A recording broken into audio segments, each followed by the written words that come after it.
Chicago. You hear that music, right? Hear that?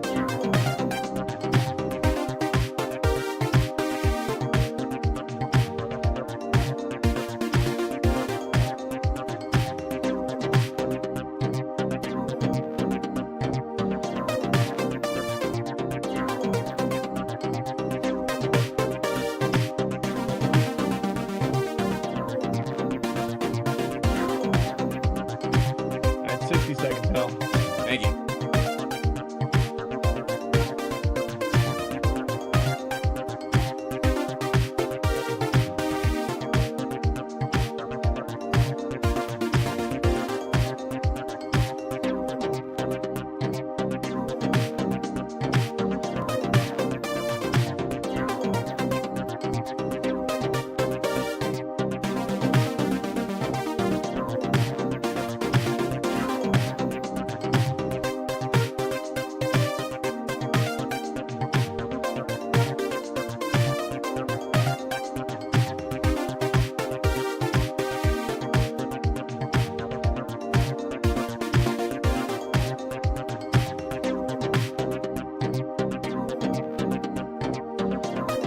Seconds. Nice. And let's see. Hi, chat room. Hold on one second. I'm going to bring you guys in just a second, and then the show. Ladies and gentlemen, can I please have your attention? And I need all of you to stop what you're doing and listen. Now, live from Chicago, the Hal Sparks radio program Mega Worldwide. I have come here to chew bubblegum and kick ass. Hal Sparks, actor, comedian, and multimedia personality. And I'm all out of bubble. Hal Sparks. All right, let's do this. Well, welcome to the show, and we are... normally, I would say this is the Hal Sparks radio program, Mega Worldwide, with 100% more Johnny Million, but we have 100% less Johnny Million this week because he has a thing. He has a thing. So he's doing the thing, and it's none of our business, quite frankly. We're not, we at Hsrpm, we do not yuck anybody's yum. And, I mean, if there's anything that's consistent about this show, it's that and hashtag Rip Portland. I don't know if you know this, but I guess the cancer that is the destruction of Portland, Oregon, it's gone. If you had any plans to go there, you have any business or relatives there, I'm sorry to inform you that it has been a crater since, I'm going to go with July 1st, 2020, and it's not coming back. And apparently that has metastasized to the rest of the world. According to Donald Trump and his weird traveling roadshow of gripes that he's taking on the road, posing as a campaign, the country's dead now. Everything, don't look out your window. It's going to be too frightening. You can't handle it. Stay inside. Watch the smallest screen you could possibly find with him on it, and stare into it until the rapture comes or something along that line, whatever. Anyways, welcome to the show. If you're new here, don't forget to like, subscribe, give a thumbs up, support the show. If you're around the entertainment world, I salute you in the WGA strike and the possible SAG-AFTRA strike and the hello, I see you folks. Basically, there's a union movement going on right now to strike every union I'm a part of, and that's fascinating to me. And that's a good thing, because these days, while globalism, as everyone decries, in the world is shrinking in terms of supply chains, entertainment, because of its ease of transport these days, video being, you used to have to carry cans of film and put them on a boat, and that boat would take a week to get across the, parts of the ocean, and then it would deliver these months even sometimes. And then you could show it in a theater, but only people gathered. And then, of course, if you stacked them together and anybody smoked nearby, the whole theater went up. And so it's a lot easier today to both steal and appreciate great works of art. Unless, of course, I suppose, oh my gosh, Hal Vickery, thank you so much. Won't be here next week. He says out of town, so here's 2 weeks. Thank you so much. Appreciate it. Much love to you. I hope you're having a good time. And I appreciate you swapping out with Johnny Million this week and doing whatever you're doing. The thing. Yes, Boston Brian, same link. Yep, you're good. See you at the half-hour point. Boston Brian is going to be joining us at the half-hour point this hour. And then, of course, Philip Ittner will be joining us from Ukraine at the top of the next hour. Lots to cover today. Now, we no doubt when Boston Brian comes on, we will be talking about the Trump legal woes. Hey, anybody remember? I think it was like 17 years ago when Trump was like indicted for a federal crime, and it was the first time a president had ever been indicted for such a thing. And there was like, I think there was like a whole 7 hours where the nation was wrapped with attention of like, oh, yeah, that's happening. And then they went right back to like, what are we going to order from, what do you want? You want to go have dinner? Yeah, because we got to eat, and then we're going to go do the other thing. Not the thing Johnny Million's doing, but the other thing. Remember, we got plans? Remember that? You guys remember any of that? It seems so long ago, and yet it was. It is here that we find ourselves as a country where there has been and the outrage machine is cranked up. And I wanted to address something today. I'm going to call. I have named the Gullibility Matrix because Gullibility Industrial Complex is just a little too clunky. Although it's probably better. We'll work it out. I never claimed to be any kind of a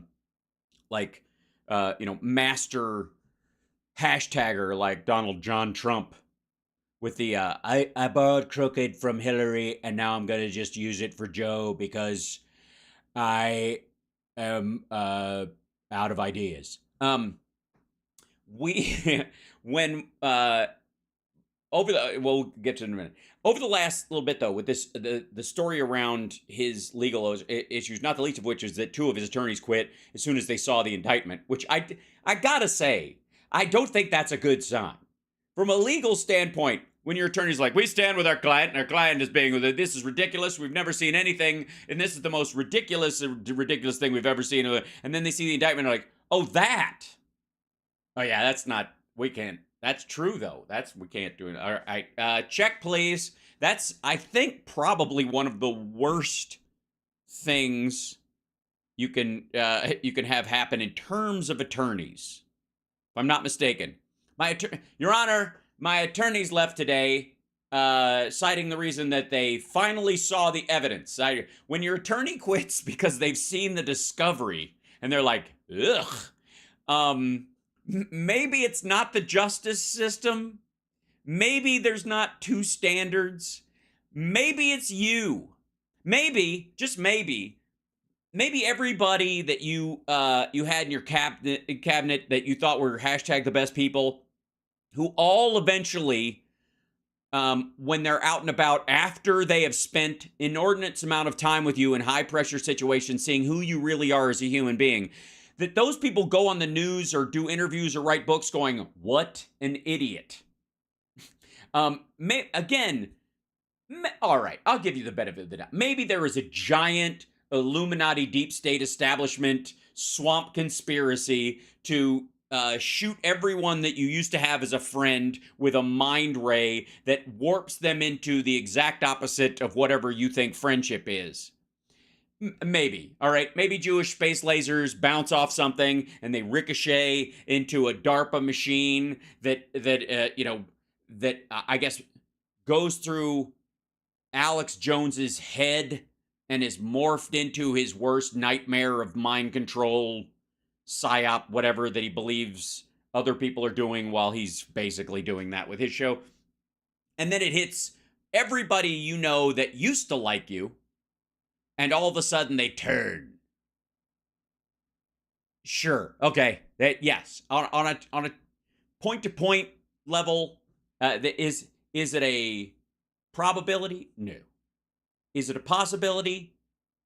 Only in a kind of Marvel multiverse kind of a sense. But I'm sure there's some universe where that's possible and it's happening. If you're gonna really extrapolate that out to the vast quantum possibilities of the universe, I would say about this particular universe that is not the case, and I think it might just be that Donald Trump is a jerk with no friends, and that there is a return on investment aspect of his personality where, like, yeah, he's a jerk and he's awful and he does this awful stuff and he's been credibly accused of sexual assault and used to deny black people the right to rent in his buildings until the Justice Department came after him, and then he fought that and all this. I'm sure he's stole the, but I can make enough money off the other side of him that it's okay.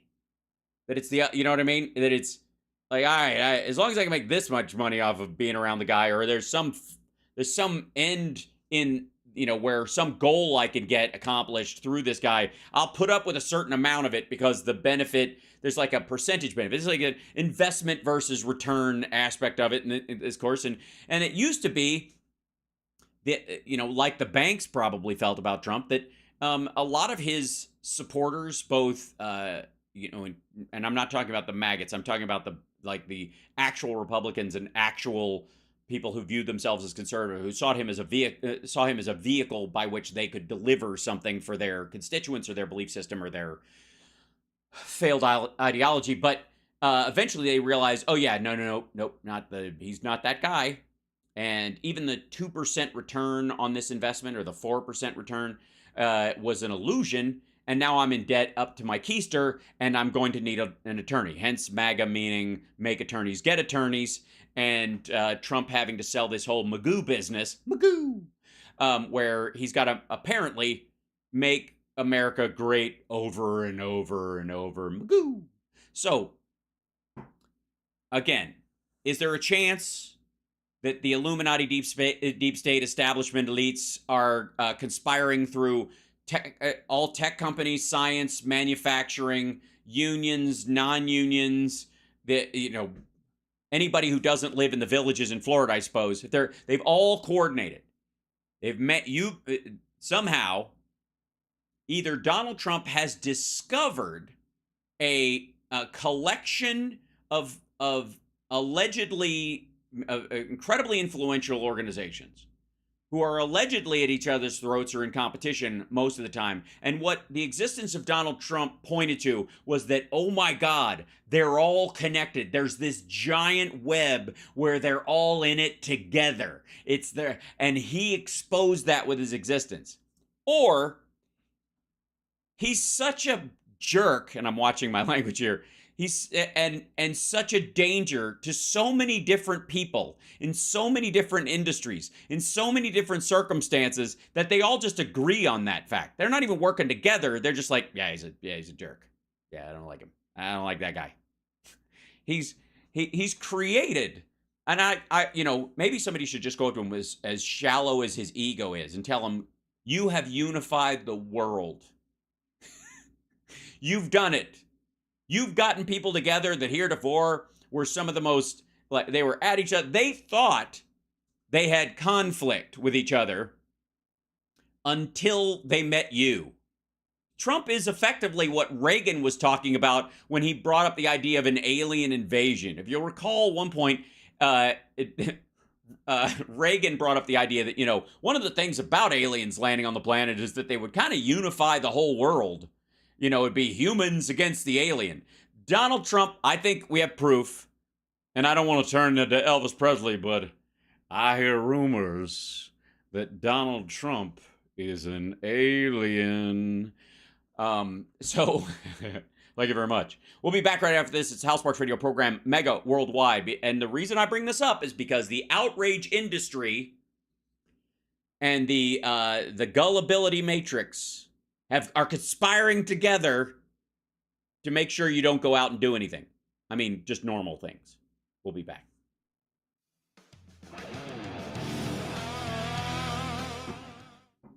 You don't even have a passport, you son of a bitch. You're fired. Right. Hi, everybody. Hi, chat room. Love you guys. Crisis entrepreneurs.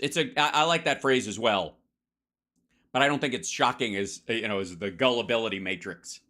And I will say, like, the gullibility industrial complex is kind of dickish. I think I will move to that. Anyways, we'll see. Johnny's got a thing. He's doing a thing. He's fine. He's just he had a previous engagement. He'll tell you all about it on his own.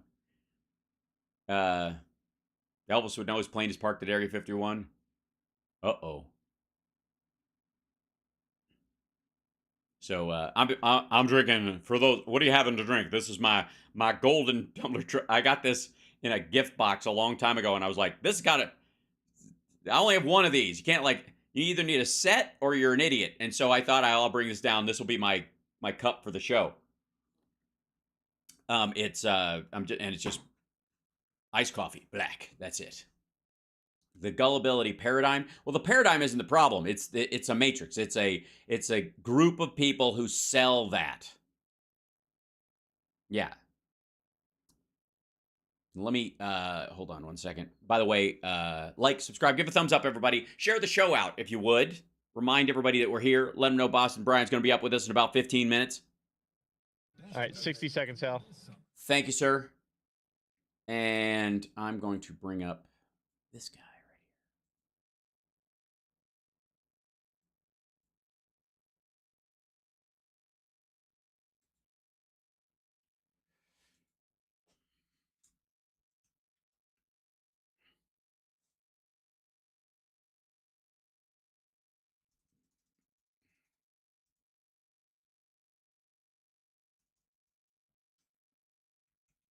here. Back in a second.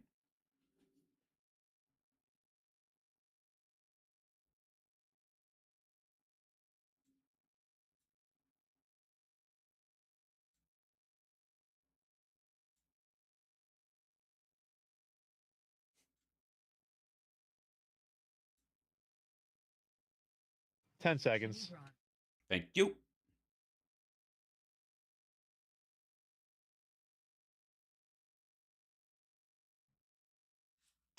Welcome back to the Hal Sparks radio program, Mega Worldwide. Welcome back. Now, one of the reasons why there is the gullibility industrial complex, and the reason I think or I mean, you could also say the outrage industrial complex. There's an entire thing online, especially in the right, but they, obviously the far pinnings of the political sphere are, and they're not always left and right. There's, they're sort of all around. Like, you should see the libertarians freak out on Twitter recently. There's money to be made in pearl clutching, essentially, and insisting that everyone else should as well, and that if you ever recognize actual progress, welcome to Chicago's Progressive Talk. If you ever actually recognize that progress, somehow you are ignoring the parts that are yet to be fixed, which is stupid. It's idiotic. It's a moronic concept. It is like saying to someone who is trying to improve their health and nutrition or their physical nature, or they were like somebody whose legs were broken in a car accident, finally getting out of bed and being in a walker, or taking their own first steps without it and going, I don't see you jogging. Where's the jogging coming? And who does that? We just got out of a pandemic that was worldwide, that in and of itself wiped away $20 trillion in U.S. economic activity. $20 trillion that was replaced with $6 trillion of stimulus. Right. You can't do that. I know. But if you listen to the Republicans, all we did was turn on the money printer and give all these poor idiots a bunch of money, and they're just throwing it around and screwing it up for all of us rich people. And continually, there seems to be this sort of static state of outrage and upset.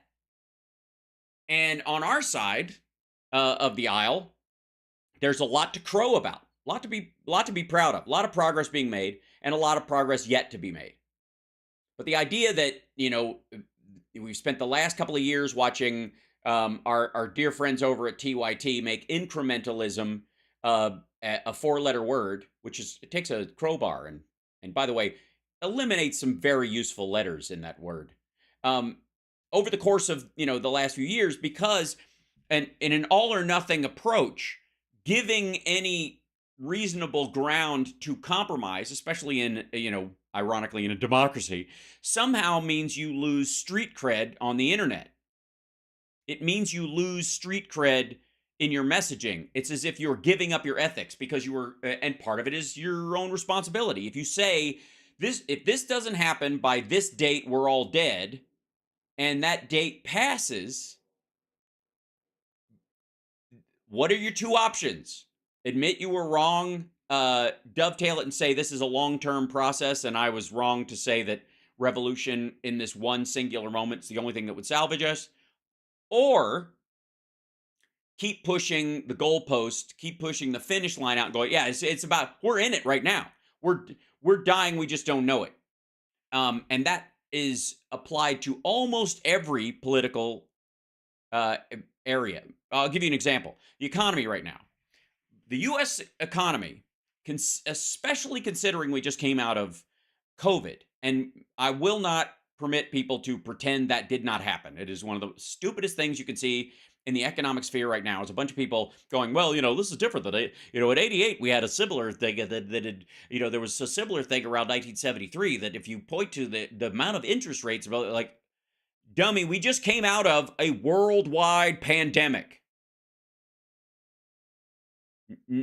You are eliminating the largest number in the equation just because you like the habitual answer, because you benefited from that answer, the sum in the past. It's goofy. This week, the on word that with small regional banks being affected, inflation cooling on certain matrix for the first time, at a level that they felt comfortable with, the Fed decided to stop raising interest rates. They're going to put a pause in it and see how it works out. Some argue they should have done it a long time ago. Other people are like, it should be at 9%, and that would lower house costs and what, yada yada. Okay. Meanwhile, though, much to the chagrin of the Republican Party, Wall Street, this is from Bloomberg, Wall Street rally wipes away a year of Fed-induced losses. The Fed raising the interest rate, effectively 5%, 5.25, I think at the end, was the idea is that if you raise it, it's going to collapse all the gains in the stock market by every little bit that you do, and then it will never recover. Like nobody will put their money in the stock market if they can get a return on cash or some nonsense. And by the way, that only applies if you've got hundreds of millions of dollars sitting around. And there are fewer of those people around than there used to be. And in this particular instance, retail investors are, again, that's you silly people and your Robinhood accounts and your E-Trade accounts, and you're actually talking to, you're taking hold of some investments and buying stock and things and going, I like that company, I think I'll own a piece of it. That, which is available to individuals now in a way, you want to talk about democratization of the financial system, in a way that has never been available previous. If you were not a large institutional investor, you had zero impact on the market forever, up until largely 2010, somewhere around there. And since then, that's been a steady gain, with those people being younger and younger and younger. And they create these Wall Street rallies because they know the economy's not going to be destroyed, and they're not going to let these the large institutional investors, many of them foreign, use the fear matrix of outrage and, oh God, the whole thing's coming crashing down, to drive the dip down as low as possible, and then stop talking about it and watch it slowly rise back up. It's a pump and dump scheme in reverse that the likes of Elon Musk have benefited from for many, many years. And it's becoming harder and harder to gauge because of these idiotic kids in their AMC stock. So, underneath this headline that I'm showing on infotainmentwars.com, don't forget to like and subscribe. Subscribe to our YouTube channel today. It really, really does help. It really does help. Also, twitch.tv/HalSparks. Trying to keep our subscriptions up because they have a new rev share thing, and it only works if we have a bunch of subscribers. So please help. Anyways, underneath that big headline that I'm talking about, Goldman says markets too optimistic on pace of U.S. inflation drop.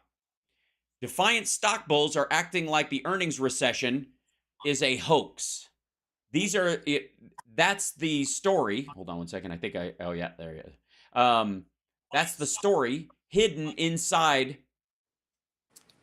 Hey, give me one second, Brian. I'm going to mute you till we get to the break. That's the story that I think is more valuable to you as a person than the media narrative that you'll see. And the other example I will give in the last couple minutes, and again, Boston Brian from from the general Boston area, but also from Midas Touch and his many videos, and we'll share some of that talk with you when you come back after the break, is waiting in the wings. One of the other stories where this applies, where the overlying story, the people who want the story to fit their sales pitch, and the only sales pitch is, oh my God, the end is nigh, is the story of Title 42, which again, not to crow too loudly about, and I don't think that's even possible if you guys know me, I was absolutely right about. I told everybody for a very long time that the reason we were having a higher number of border crossings is because Title 42 did not punish people for crossing the border multiple times. Under Title 8 and under the regular order of immigration law, if you apply for asylum and you're rejected, you can't apply again for a long time. If you try to come across the border illegally, your asylum claim will never be seen. And if you try to do it as an economic migrant, they will kick you out, and it will impact your ability to have a visa in the future. So there are reasons to do it legally. Under Title 42, there were none. They just caught you, put you in Mexico. Caught you, put you back in Mexico. Caught you, and it benefited the Republicans in two distinct ways. It created the illusion of 5 times as many people crossing the border as there actually was, so that Donald Trump and his ilk could say it's an invasion of people across the southern border, and the Democrats want that. They want to get rid of Title 42. They want to let people get their asylum claims heard. Well, once you do that, the numbers go way down. But if you don't allow that, you keep Title 42 in place, the illusion of a ginormous wave of people is there for them to demonize and scare their voters with on the regular. And the result was, as I have said many, many times, and everybody's going, as soon as Title 42 ends, prepare yourself. 10,000 people a day storming across at every port of entry and in between. Suddenly, every person from South America was on a weight loss plan so they could slide between the slats in Donald Trump's slat fence just to take advantage of the end of Title 42. It's going to be a stampede. It's an invasion. They're coming across. And what happened? Exactly what I told you would happen.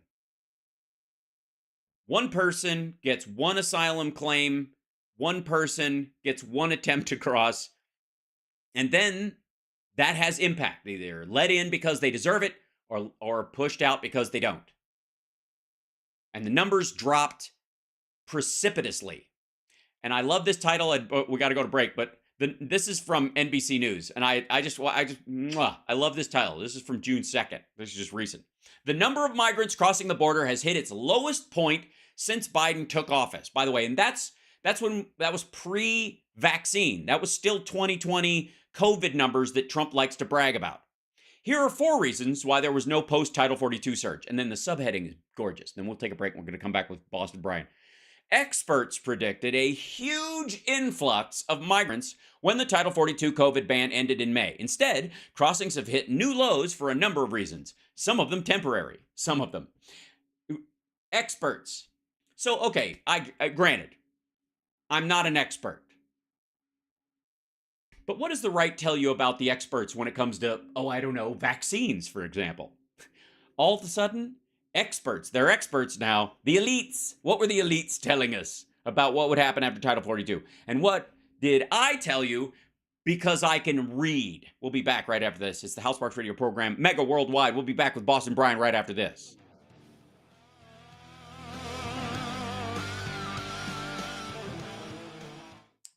I'm going to copy that, and I'll get you in here real quick there.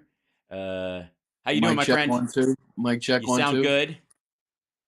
Sounds solid. Okay, hold on 1 second. I'll take this out, and then put that in, and then I get you in here, and then there's this.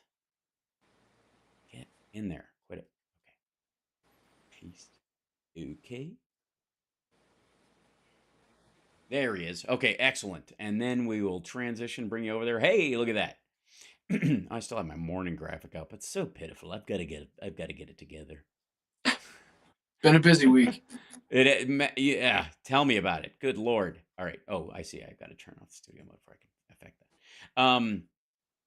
Yeah, it's been a bit crazy just because, and again, I feel like it's this we're watching a quicker die cycle on all of these on all the talking points, all the storylines. All of them are like they have like a fall off that's like that. And I think this should work, by the way, for yeah, there you go. So this is Still these a little guys. worried about the attention span of people and how Well, we'll talk about that. dedicated they really are. Sure, we'll talk about that. Absolutely. Hold on, let me a second, and I'll bring you up, and you can see the chat rooms in there as well. Shout out to some dude to remind me that it's radio and that I 60 can't seconds, swear. Yeah, So- I'll do that. I'll bring it up. Thank you so much, because I was about to rip Trump up and not. It's very yes, it's a tough one. Chicago, ride the button. It might be hot because of Boston Brian. Just getting ready to be like, no swearing, please. We only get 3 of those. We only get 3. I'll do. I won't do it, and I promise not to interrupt. I know last time with the delay, it's a little tough to know when you're ending and I should pick up. So yeah. No worries. I'll also I'll tone my voice so that we have a taper. It'll help. Well, the more you talk to somebody, the more you can read and understand when they're finishing their thought, and when you can hop in. Absolutely. So hopefully, the more we do this, the smoother it'll get. That's right. And by the way, let me know you hear Chicago. Did you hear I Chicago? heard him say. Yep, I heard him. All right, 10 seconds, guys. Thank you. Let's see hold on. Yeah. We'll keep that in there. Yeah. You got to be careful what people say. You're locked They in call to them the Hal dumps. Sparks Big, radio massive program, dumps. Mega Worldwide. Welcome back to the show. Joining us right now is our dear friend Boston Brian from the Midas Touch Network and his own videos. He even still does TikTok. I'm trying to talk him down, but we'll work it. We'll get him over to YouTube Reels and Instagram or something like that. We'll pick it up. We just want to make sure his message grows, and that's the important thing. How are you, brother? Welcome. I'm doing well. Thank you very much for having me. I appreciate it. Absolutely. And I, don't let, I know as a Chicagoan, that the Boston accent, much like the hardcore Chicago accent, makes people a little nervous. You're going to rip a swear word on broadcast radio, but people know that you got a handle on it. All right. So this is it's been a fascinating week for me because one of my nemeses in the media world, beyond the regulars, beyond the absolute outrage, the end times marketing team that is everybody from Glenn Beck to Alex Jones to Russell Brand to all like that whole Tucker Carlson, all that kind of stuff. That the idea is that there's a big them out there, and the big them is working with everybody that ain't you, and that is an enormous myth to have to maintain. When in reality, I think, and this is, I'm curious about this because people, I think probably because you're from Boston, because your accent, they kind of almost expect, like my friends who have a Southern accent, they expect them to be conservative or rough around the edges or Right. especially like anti-gay or something like that, that there's just and then when they start talking, they're like, oh yeah, no, okay, no, that's not true at all. Are you finding that you have more surprise camaraderie than you might have thought about these ideas? I mean, absolutely. I mean, I know you fight with TikTok. I watch you every day, so I know you're not hip on the TikTok. But honestly, that's what helped me grow to even be able to talk to you right now. If I didn't have a TikTok, I wouldn't be talking to you right now. So Understood. I feel very blessed to have the 200,000 followers that I have on there and to be able to get the message out to people. I use that, but you're right. I think a lot of people, when they first see me, they expect a conservative mindset to come out, or some bigotry, or some anti-Sem, whatever it is, you know what I mean? And then when the liberal stuff comes out, and I just want to help people that are in need, and maybe put a roof over some people's heads that are sleeping on the street, and give everybody some health care, because everybody deserves to live a nice full life. Yeah. Ridiculous things like that. I know. So it's just, By I the think way, that's shame on you. Some of the Shame on I'm you. trying to figure out what the hell I'm saying a lot. Yeah. So yeah, it has helped. Very much so. It has. That's good. And I think also there's an inversion, I think, of the expectation of who you're talking to, and like there's a bunch of people I think in the right wing side of things where they assume that if they're sitting at the right counter with the right like Southern accent and the person next to them sounds like them, or maybe even wear the same sports team shirt as they, that they can kind of rattle off some bigoted garbage. And that person next to them will go, yeah, I hear you.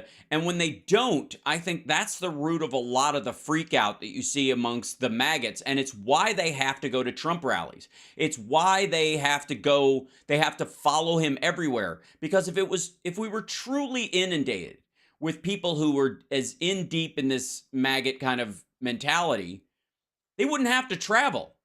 They could just have little Trump parties, like, like they're watching, like the show Lost or Walking Dead or something from home. We have our Trump parties at the house because we don't have to drive all the way to Arizona or go to 90 Trump rallies to feel like we have some sense of camaraderie in the world.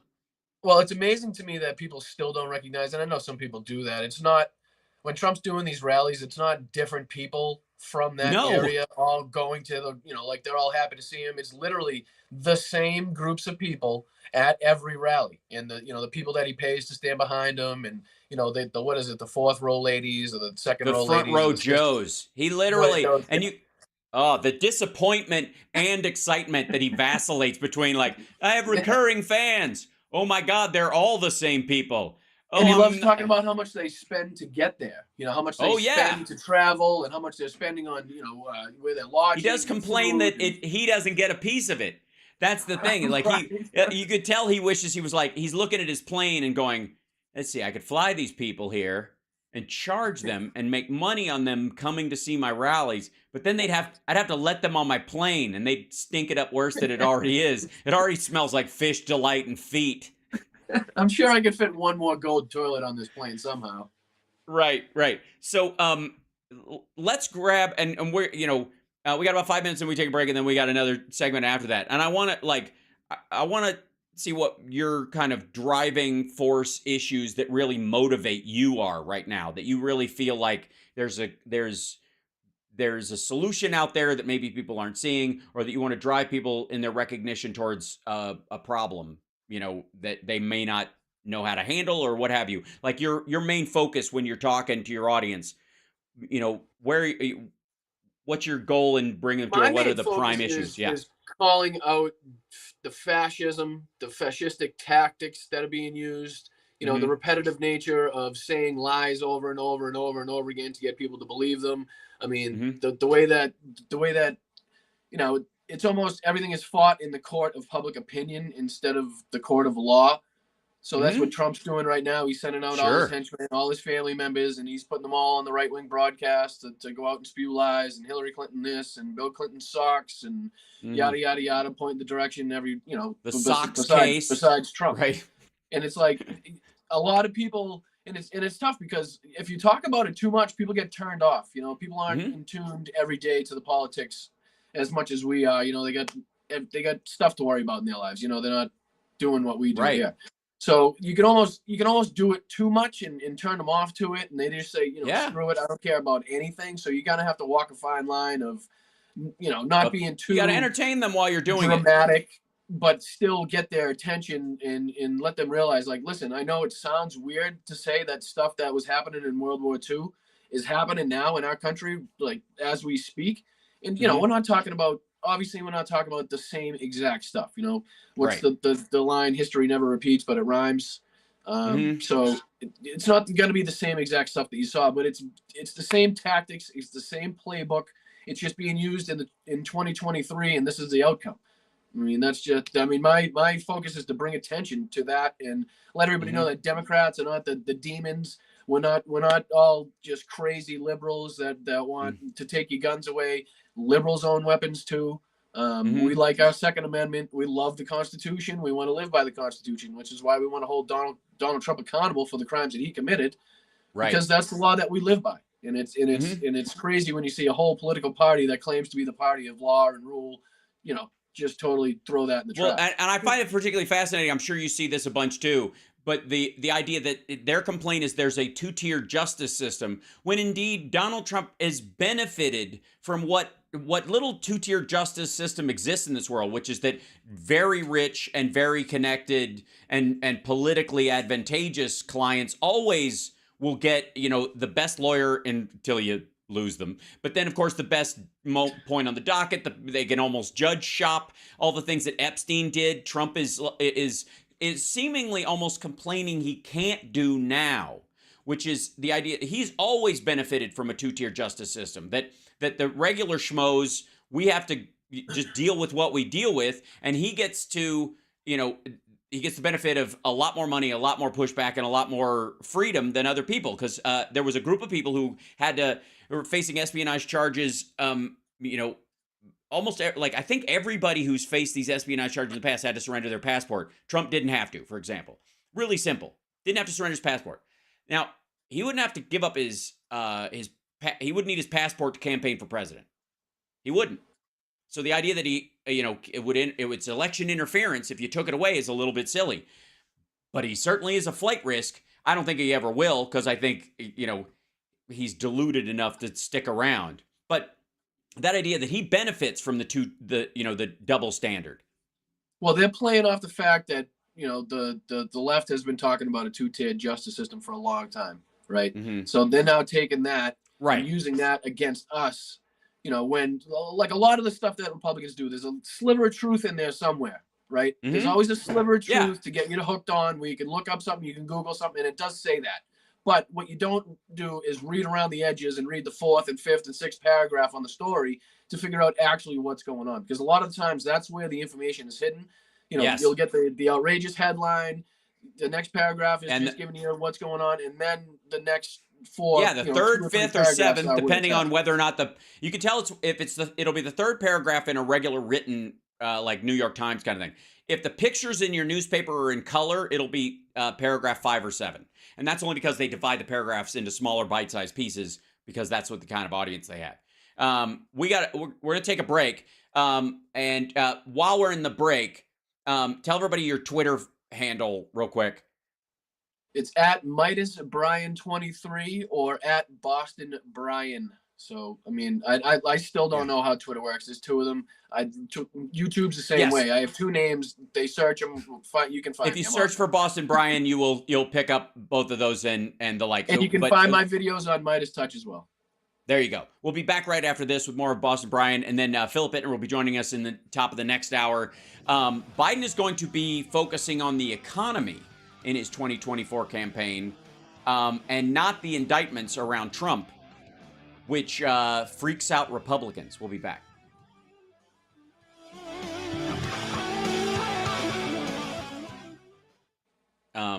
There's I find this amazing. I'll show you. This is Bloomberg. How am I doing, Coach, real quick? I'm not talking You're doing great. Right, no, good. you're doing great. Totally good. This is Bloomberg is mad at Biden. Pardon me while I always get mad. close to read. Yeah, that's okay. It's Biden to counter Trump by focusing on economy, not indictments. President to tout economic growth, jobs market 2024 kickoff. Biden ramping up political activities with debt crisis over. The tooth grind going on over at Bloomberg is hilarious, because while Bloomberg himself owns the place and he's sort of a liberal-ish, leaning billionaire, that as much as you can think in those terms. I don't know. I can't imagine to wrap my head around that thought form. Although if anybody wants to give me $1 billion, I would be lovely. But the general thought, the paper itself, is very aware they're benefiting from the financial, but the Biden economy a lot, and they're mad about it because it kind of goes against, as far as government stimulus, as far as ever since the 15% tax on businesses over $1 billion being a standard that was coming in, they were writing that into. Seconds. Thank you. They were writing that into the future expectation of businesses, and they were like, this is going to drive everything down into the gutter. We're going to be at like 19,000 on the stock market in months. I feel like they're losing talking points more. They are. It's a talking points graveyard over there. That's right. Make attorneys go away. That's what MAGA stands for. they're just fleeing. Right. They're just running. Shoo. Right. Yeah. Here, I'll show. That was this Wall Street rally thing I was showing earlier, wipes away a year of Fed-induced losses. Like, they were like, okay, it'll go up, but unless 10 they seconds. start clawing them back, we're never gonna. Ew. And this is what they're up against. The conversation with Henry Kissinger 100 years ago. Welcome back to the Hal Sparks radio program, Mega Worldwide.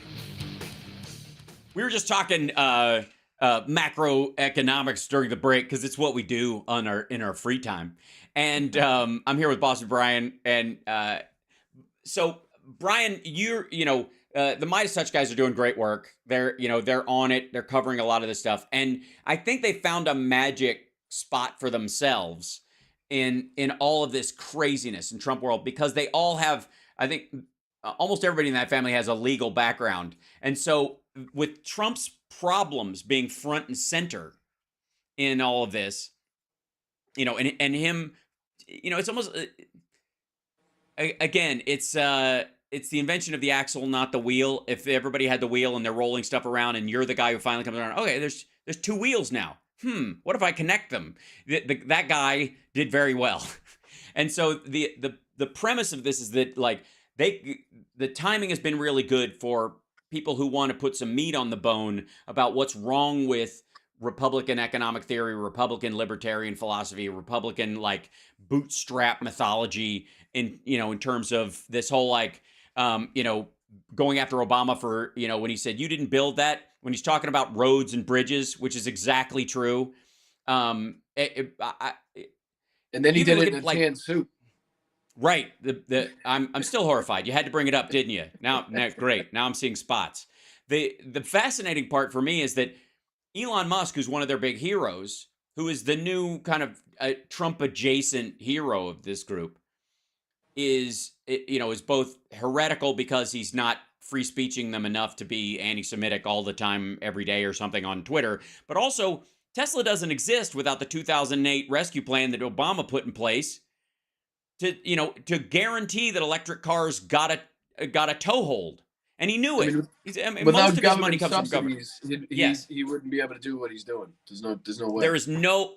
There is no situation where Elon Musk is a financial success or an engineering success or any of the mythologies of successes around him without that stimulus package from the Obama administration.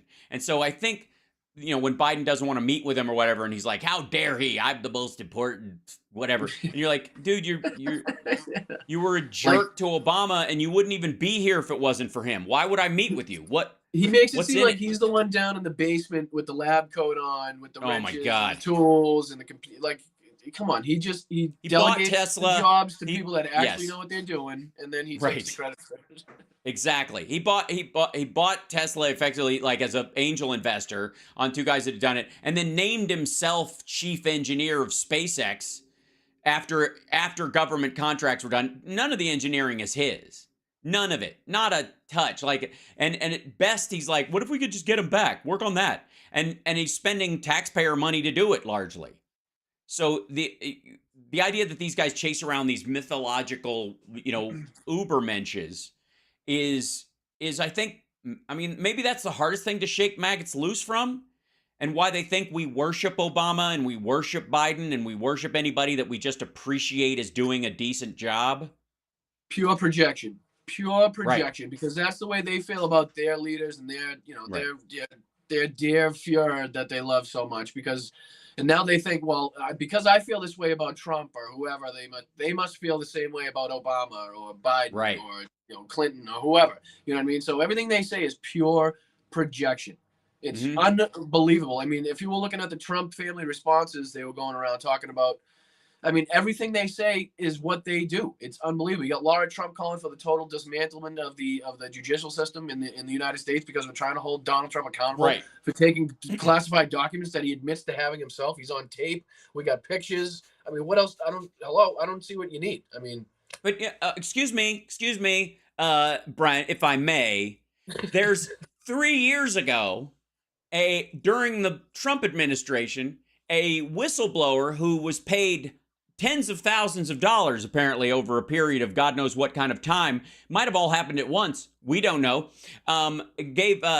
told a story about a guy he knows that talked to a guy who has tapes of I mean, that guy's, And what I happened don't to know, him? knows where he is, but he's got tapes of Biden taking a bribe to apparently, and if I've, stop me if I've screwed this up, and maybe you can help me walk through this. Apparently, this guy bribed Biden to get the prosecutor that wasn't prosecuting him fired and replace him with the prosecutor that did prosecute him. I don't think this guy understands what bribery is for. I think this is more like S&M. I think this guy's, it's like those Wall Street guys that go to a dominatrix dungeon just to be punished inside. Like, here's $5 million, prosecute me. I deserve it. I'm making too much money. Well, it's kind of like your China argument. Okay, if China gave Biden so much money, what are they getting in return? Because Joe Biden, in my opinion, from what I've seen in actual legislation, has done more to decouple the United States from China economically, any way you can think of, than any other president since I started getting involved in politics. I mean, since before Nixon. I'd like to know what you think China is receiving in return. What is their benefit? The balloon? That's what Joe Biden, he got millions of dollars and he said, okay, you can fly a balloon for a couple days over the U.S. that we already, made sure that it couldn't work before it reached our shores. Remember, he got $5 million from this missing dude. It changes every time I hear it. Yeah, there's $1 billion from China. Right. It's like how much the the informant got. It went from $50,000 he was paid to $100,000 to now he's getting. Now he's a six figure. So he was paid six. He was an informant for multiple years, and then he got paid six figures. So when did that?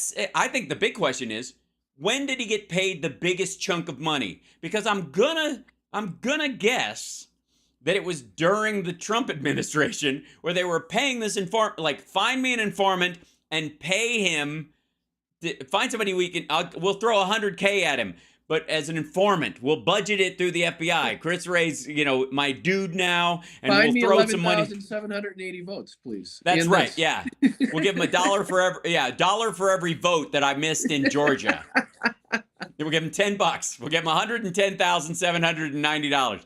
And then, whatever. And then, ultimately, they come out last week. Comer and all them are like, okay, we know about Ukraine, we know about China, we know, which we don't, by the way, it's garbage. But we know about Romania, which, whatever. Again, a myth they threw around for a while, didn't stick because nobody cares about Romania because that's where, like, they're prosecuting Andrew Tate right now, so nobody knows how to feel about that. And on the right, and then they go, it's a whole new country you never heard of. This is new. Never even heard this before. Turns out to be Ukraine. Turns out to be the Viktor Shokin firing of the prosecutor, which was the Biden did under the instruction from his boss, the President of the United States, the Congress of the United States, the EU, and the IMF. The IMF, like how Biden was supposed to be withholding $1 billion to get this prosecutor fired.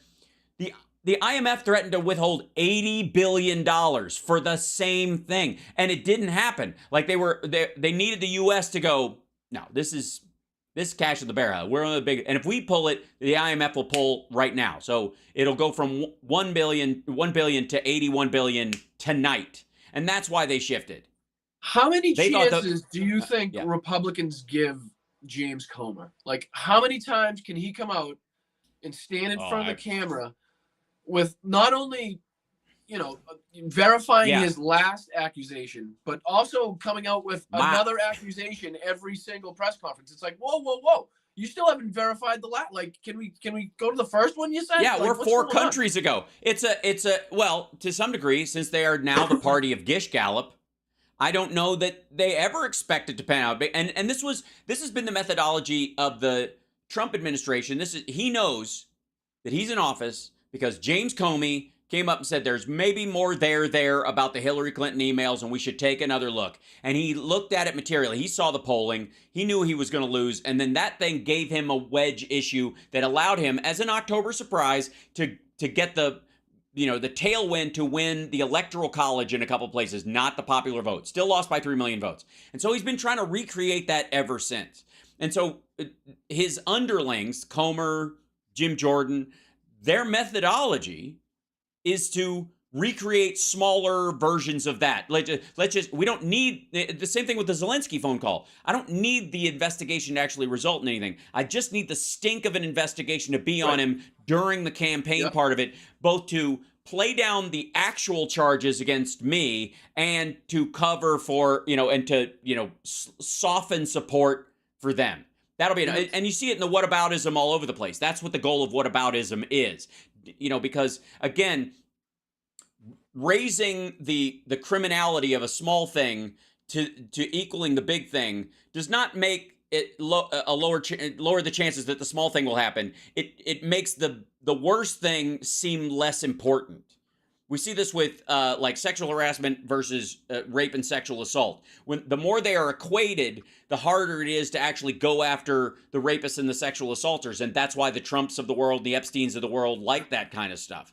You have to distinguish between these two things. And again, the lesser of two evils, between a pickpocket and a serial killer.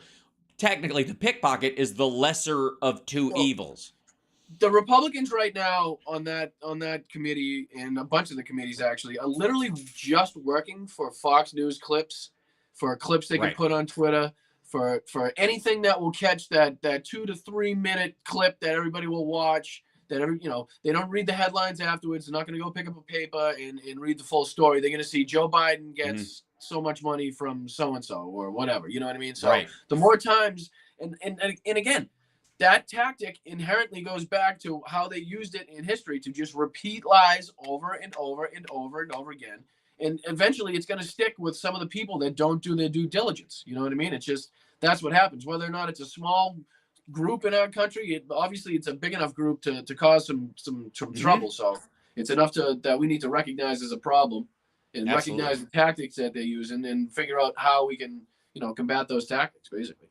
Yeah. Well, and and again, I do think we're at the tail end of the show, and I want to remind everybody to follow Boston Brian on Twitter, and if you do TikTok, only do his channel. Only. That's all you're allowed to do. I'll give you special dispensation for one channel.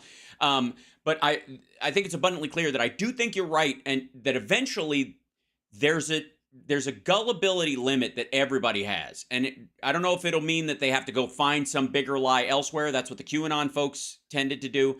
Or if they just stop playing the game. They just drop out. The maggots that decided to vote because it was just Trump, only Trump, and just eventually just go, you know what, if it's not going to be him and I don't like him anymore, I don't do it at all. And that's what they saw happen. That's why we have the Senate. And that's what they're afraid of in next year specifically. So thanks, Boston Brian, for being with us. I'm glad you had your inaugural visit. Can I just say one thing? Yeah, Can I just say one thing?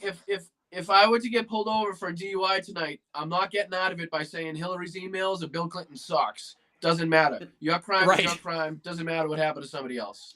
That's right. Thank you for having me, Al. I appreciate it. Phil, love your work, buddy.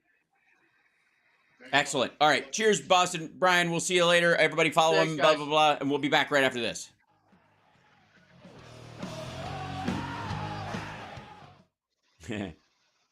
I love him. Boston Brian, you don't have to drop out that fast. We can say goodbye in the break and transition over softly. I'm not jettisoning you right out of the gate. So thanks for being there, buddy. And then give me 1 second. I'm going to bring in... Yeah, if you're still there, Brian, if you ever want to do something together, just drop me a line, DM me, and we'll have a chat. Here we go. And paste. Okay. And then we'll drop this. I got a good interview lined up tomorrow. Yeah? Yeah. Cool. Guy who's been... It's not strictly Ukraine, it's more Russia West conflict stuff. He's back in the States. Mm-hmm. Johnny not with us today? No, he's not with us today, so he's got a thing. Mm-hmm. Yeah. Mm-hmm. Hold on, I gotta shrink this down, fit you in there. Excellent. And we'll go back to this one, make sure you fit in there okay, and we're good. And because you guys have different size frames. There we go. Yeah. Yep. Good stuff. I can change if you want. No, it's okay. Fear not. Okay. And check for me. Check. 1, 2, 3, 4, 5. Excellent. Cool. And I'm going to bring you over. There you are. Ta-da. And Yep, there I am. chat room says hi. There you go. And then here's the chat room. Hello. Just fixing my screens. And it's good stuff. And ta-da. There we go. Ta-da. Yes, Boston Brian is Dem Boston Brian in the chat room for all our chat friends all over the place. So if you want to say hi, good job, buddy. I love his analysis of, I mean, he's spot on about all things domestic. Brian, if you want to do something international, you want to talk about Ukraine and stuff, I'm definitely up for it. And I got some domestic stuff as well. Maybe better after I do my interview, but interviewing a guy who's, I don't want to give too much away because it's a good interview, but he's well, then don't. We'll just tease it. Yeah. Yeah, it's good though. It's it revolves around the MAGA involvement with Russia and the connections. Oh, gotcha. Yeah. Well, there was that. I watched a report today. Democracy Now! Had on those folks in Florida that were busted for being Russian influence peddlers, running candidates about 3 months ago. Yeah, the African Socialist Party group or whatever, and the defense this dude gave was what drove me to this whole like gullibility matrix concept, which is just like everything he said was couched in. It wasn't what they were charged with. It wasn't what they actually did, like taking funding specifically from a guy that they know full well is acting on behalf of the Russian government, telling them where to go and where to have their rallies, helping them coordinate these candidates to be spoilers, picking people, and then paying for those people, like funneling Russian money into this process illegally and then hiding it and doing all that. That's illegal. Just like Trump, it isn't that he had the documents, it's that he tried to withhold them and keep them and lie about it and, and engage in this scheme to get rid of the stuff. So this guy was doing this whole thing like other people have, they arrested us for being involved in elections. Yeah, that's why they did it. That's what it was. That's what they do now. They arrest people for being involved in elections. And the idea that this guy wants people to shut off their critical thinking and just immediately fall to something so baseline and dumb in the argument. You can go, they think that just because we're involved in international organizations for peace, that blah, blah, you can couch what you're saying in a way that doesn't sound so gullible, but it also will raise people's ears up a little bit because go, wait a minute, what do you mean international? What do you mean a global movement, like globalist movement? So they'll lose some of their right-wing support, and then and they'll lose any democratic support that they might have had when they admit who it was and who they are in these countries and which countries specifically versus the other countries. None of them, like are trustworthy organizations. So this idea that he's just like, shut off all your critical thinking and just think they busted us for reading a book or they busted us for writing a book, those kind of things. You're like, come on. There's got to be a line where you're just like, that's not enough. And I love Amy Goodman, but she's never broke through that part with the guy. She's like, oh, that's terrible that all you are is involved in elections. Yeah. And the same thing as all John Wayne Gacy was, all he was doing was digging under his house with some friends. Thanks, Chicago. Yeah, no, it's great. And then there's the other issue of the fellow travelers where they kind of like, oh, it's just, Christianity and, everything's so corrupt in the West. Anyhow, why stop pretending and blah, blah, blah. Or why keep pretending? Exactly. Fellow travelers. It's just so, like, it's just tiresome. It's exhausting. It's exhausting. You can say what you need to say and say it's unfair and say that you should be able to do these things. And you got to fight for it on the ground you're standing on, not on this artificial high ground that you allegedly make. Whoops. Did I lose? All right, 10 seconds. Okay. Thanks. Phil, it's weird. I lost you in my website. Maybe I didn't. I don't know. You're gone from the VDO, but you're still here. That's weird. I don't know. You're listening to the Hal Sparks radio program, Mega Worldwide. You're in stealth mode. Video streaming at halsparks.com. I don't care for you or for the putrid sludge you're troweling out. Puss-faced little pimp stick. True progressive talk. Might be a good time for you guys to give up.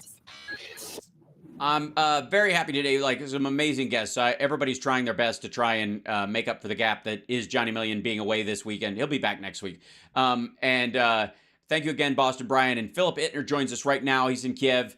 How are you, my friend? Good. Thanks, Hal. There's a ton to talk about. The president of the Russian Wrestling Federation saying that Russia should go to the 2024 Olympics in tanks, I thought was adorable. Zelensky being called the shame of the Jewish people by Vladimir Putin. I have Jewish friends, and they don't like you. Yeah. That's paraphrasing. None of my Jewish friends like you, None and you're of not my a real Jewish one. friends like Yeah, right. you. That's so weird.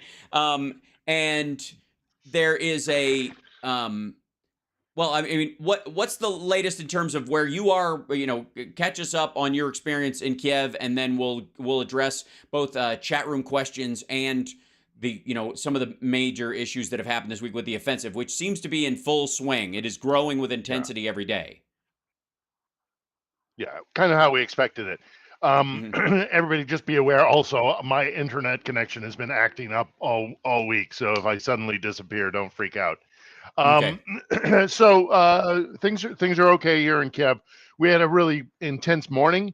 Lots of incoming munitions, missiles and the like, kinjals apparently. It happened while there was a delegation here from Africa, a variety of African nations had arrived in Kiev, including South Africa, a member of the BRICS Association, which kind of puts them was a weird in statement from a him. bit of a bind. Yeah. And real quick, the South African president said, I think it was, Russian missile strikes don't contribute to peace, to restoring peace or whatever, which is the first of any kind of walk away. I thought the BRICS was rock solid and they were towing the line, and that was the whole story. And then all of a sudden, well, he also did.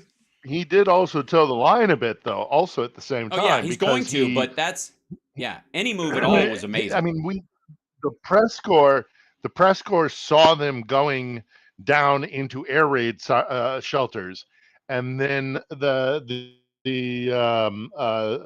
head of South Africa came out and said, I don't know. What are you talking about? An attack? I didn't know anything about an attack. Russian missiles? I don't know what you're talking about, sort of thing. And everybody was like, dude, we have you going into the air raid shelter.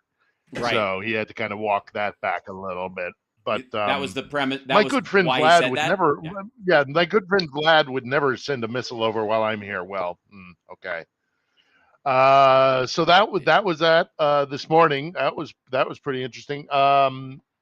Yeah, as you mentioned, the offensive is continuing. They're making slow but steady advances. It's more like if an American football game, you're marching. They're marching the ball down the field. They're not doing any kind of long pass, passing games where they're trying to gain a bunch of yardage at any one time. No, it's get to the line of scrimmage, pick up the ball, take the ball 2 or 3 yards.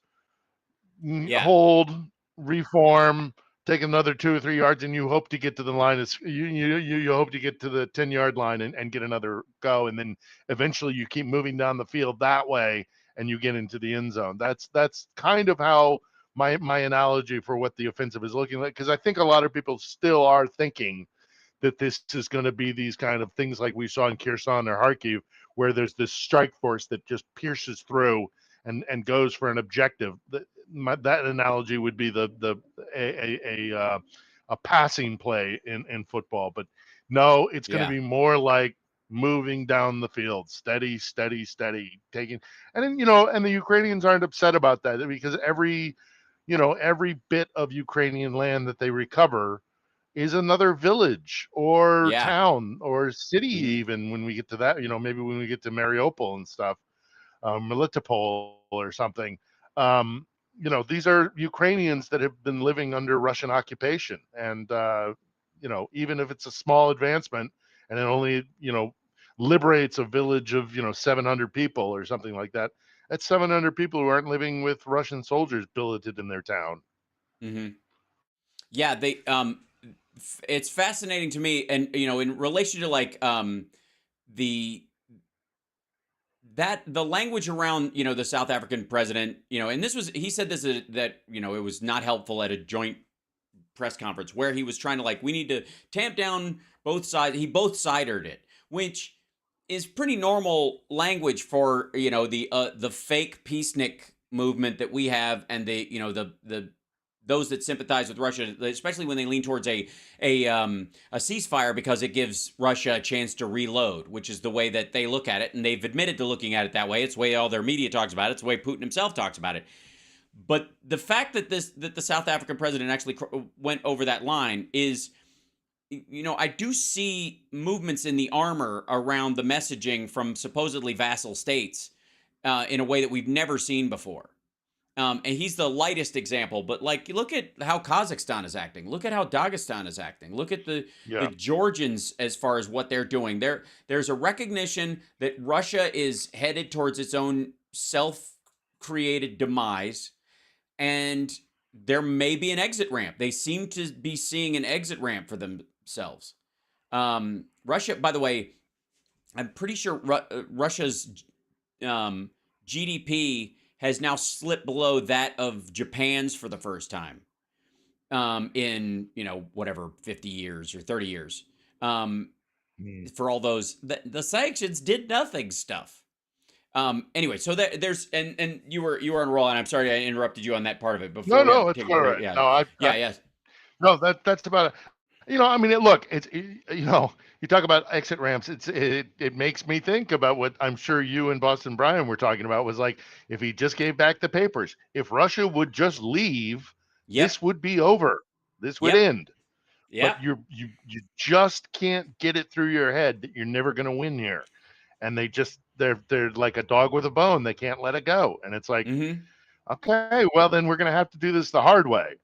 So the offensive is making progress. You make a very good point. It's getting harder and harder to defend Russia when they do things like blow up dams and send out rape squads, and all the stories of torture and stuff that we're going to hear as the offensive progresses and towns are liberated. We're going to hear about war crimes. I am.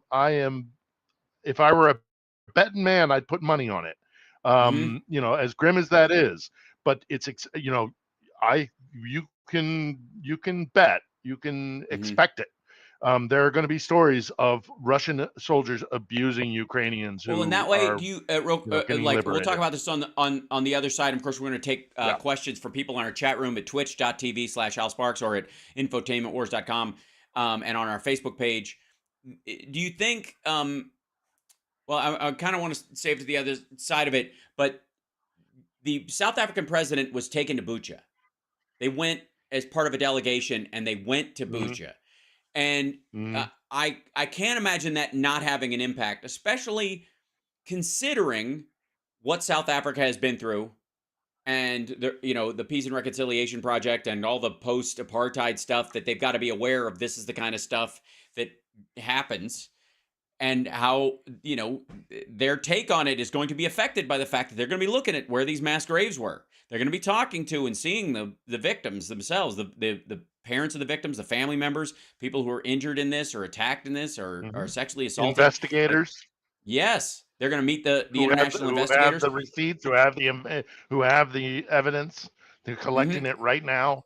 Yeah. And who South Africa counts on for their own process, and other African nations also count on to come in and prove who was in the wrong in civil wars and other stuff. It's you take their word everywhere else, but here, is that how it's going to work? We got to take a break. We'll be back right after this with more Philip Bittner on Hal Sparks radio program Mega Worldwide on WCPT Radio, Chicago's Progressive Talk.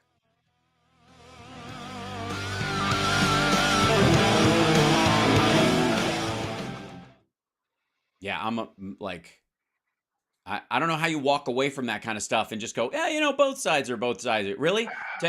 You've just been to Russia. Did they take you to a site where the Ukrainians came across the border and engaged in this kind of stuff? Yeah. Yeah, it's crazy. But I mean, he knows which side of his bread, which side his bread is buttered upon. So I mean, the BRICS. I don't know how successful. Well, anyhow, 30 seconds. Thank you. Yeah, I can't believe he can turn away from that. So it's right. Horrible. Actually, it looks like we're coming back now. There was no break there. Oh, all right. Hi. I guess we were chit-chatting the whole time, or did we actually have an ad? Attention, attention. Stop what you're doing. Because we're coming back to the Hal Sparks radio program, Mega Worldwide. Oh my God! They went a little crazy with it, and I appreciate it. Now let's get back with Hal Sparks radio program, Mega Worldwide. One of the biggest changes, Philip Ittner's joining us from Kiev, and while we have you here, one of the biggest changes I saw was this movement from, I think it wasn't van der Leyen, it was, anyways, the NATO head, and they asked Biden about this, about speeding up and removing the map for addition to NATO by Ukraine. And Biden, is being a little more tepid about it, but they're definitely moving in that direction. His quote was, "I think they've done everything related to demonstrating the ability to coordinate militarily, but there's a whole issue of, is their system secure? Is it non-corrupt? Does it meet all the standards every other nation in NATO does? I think it will. I think it can, but it's not automatic." So he might be against removing the map, but shortening it. I agree. Yep. I agree. I love this country. I truly do. I wouldn't be here if I didn't. But it's got work am not to do. going to wear any rose-colored glasses. There's a lot of work to be done. There's currently right now there's a corruption scandal internally within within the government. They've got this probe into abuse of funds for the Ministry of Defense. Like $19,000. I mean, it might be the same kind of thing that we do with our black budgets and things like that, but there's a whole scandal going on. There's tensions between Klitschko and Zelensky over an incident where an air raid shelter was left locked, and so people couldn't get in, and somebody was killed. There are issues of contention here, and I don't think they are ready to join NATO quite yet, frankly. I think they need to clean up corruption. I think they need to. I think as good as their military is, and it is currently, and I agree with a lot of experts on this, it is the best military on the European continent, hands down. There's no rival. These guys are battle hardened. They're inventive. They're tactically sound. They're strategically sound. It's a formidable armed force, but it will take slotting into NATO. They're still very Soviet in many ways. Their structure, the equipment they use, things like that. So it's going to be a long road before they're actually part of NATO. But this talk of them joining NATO and looking upon it favorably is the exact right kind of dialogue that should be happening in public, because we need to start telling the Russians, there's going to come a day where the Ukrainians are part of the family of nations in Europe, and if you attack them again, you're attacking everybody. So an attack on one is an attack on all. So ultimately, the idea that Ukraine is going to be part of the European structure, both defensively and economically, is something that we should start talking about right now. Yeah, there's a certain level of inevitability that everybody is working towards, because it's understood that all things being equal and not being attacked by Russia, it had already happened in terms of the EU connection. And then the NATO connection would have been something that they would have taken, patient time with had they never been attacked. But it would have eventually happened as well, just for their own safety, because of Russia's, even just the 2014 attack would be reasoning enough to do that. That said, by the way, the New York Times is reporting in their investigation that Russia deliberately blew up the Kakhovka Dam now. Their report specifically is saying the Russians hit it where they knew it was the weakest because they built it. Now, that said, Soviet engineers in the area that were Ukrainian, Russian, whatever, would obviously be aware of that too, one would think. And they would work on it because it's been in Well, and Ukraine for a long time. But that said, yeah, it makes way more sense. yeah, and it also, I mean, they were in possession of the dam at the time.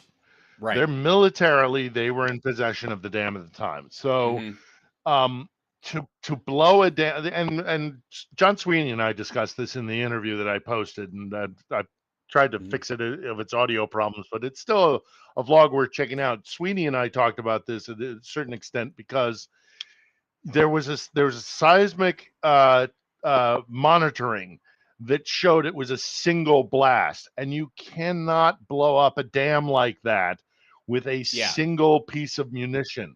It's not possible. You need to place a charge.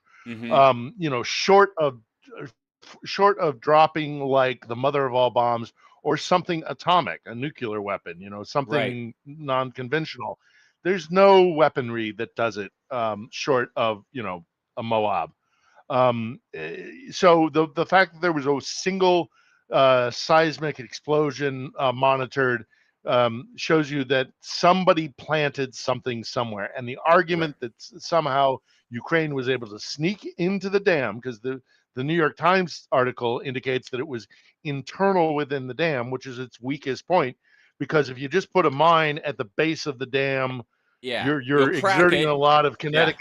You'll crack it, but you exert a lot of kinetic energy the other direction, because the dam itself will. But if you put it inside the dam, which only the Russians could do, your explosion is going to go both ways. It's going to go into the reservoir, and it's going to blast out into the open land where the water then eventually went flooding.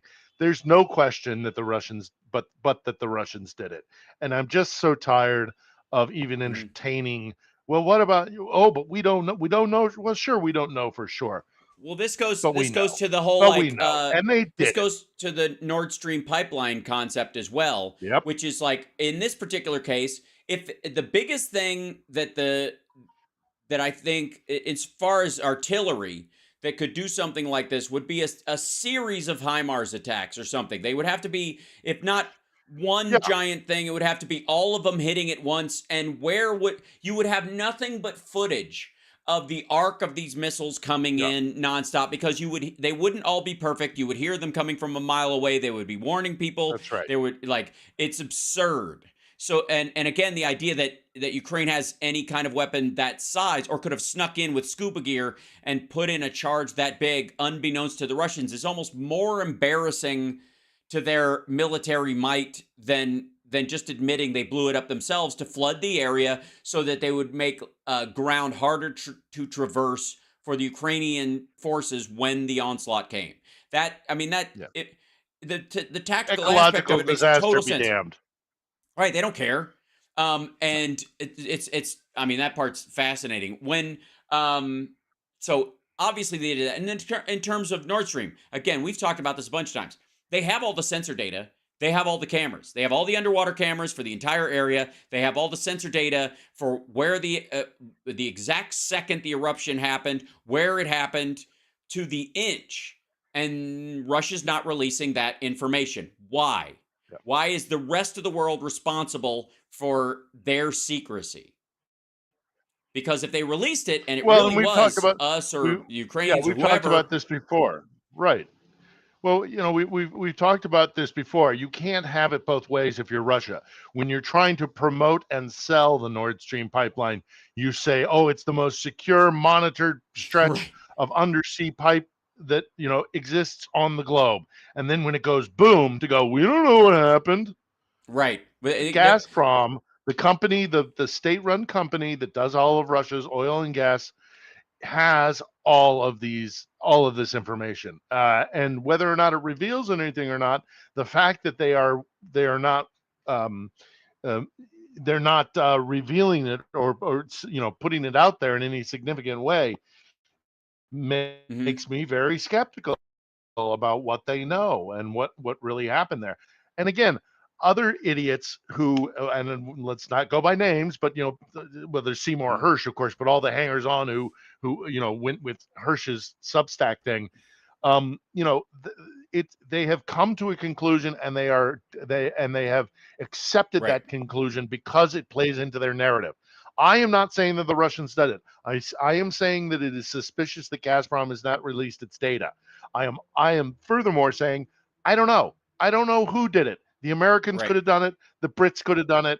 There any number. The Ukrainians, I mean, as far-fetched as it is, I suppose it's possible, but that's a high bar to get over for the Ukrainians. But where there's a will, there's a way.